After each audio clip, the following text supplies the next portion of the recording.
normally when you cook a burger on a griddle, you'll see a whole lot of juice come out of it and flow around it. But this one, as you can see, not a lot of that happening because the juice is staying in because the mushrooms are pulling all that juice back in from the meat. Rob Marasco, I am the Senior Director of Culinary Development for Sodexo here in North America. This is potentially a dish that could have broad mainstream appeal and also pretty big environmental benefits. So it's interesting to see food service companies and restaurants starting to pick this up. Since Americans eat about 10 billion burgers per year, if 30% of the beef in those burgers were subbed out and replaced with mushroom, it would save as many greenhouse gas emissions as taking 2.3 million cars off the road. And it would reduce agricultural land demand by an area larger than the state of Maryland.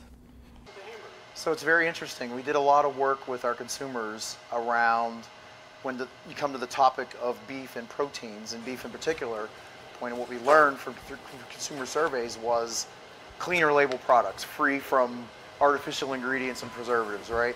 It doesn't taste a lot like mushrooms. I'm not a big fan of mushrooms, but on the burger, it makes the taste perfect. It really feels like a genuine home-style burger. When we did the mushrooms, and people cared about what was in their meat, but then when you look at vegetables compared to beef from a carbon impact standpoint and all those percentages, how vastly different it is for a pound of vegetables versus a pound of beef.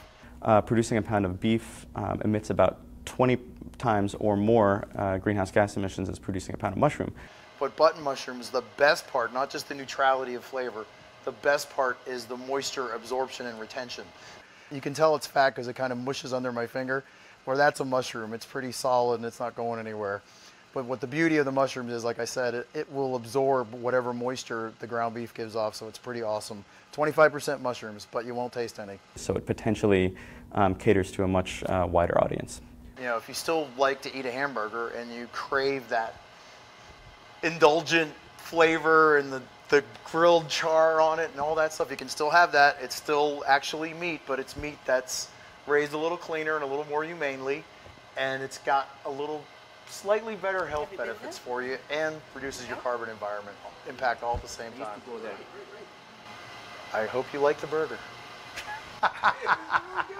Let me do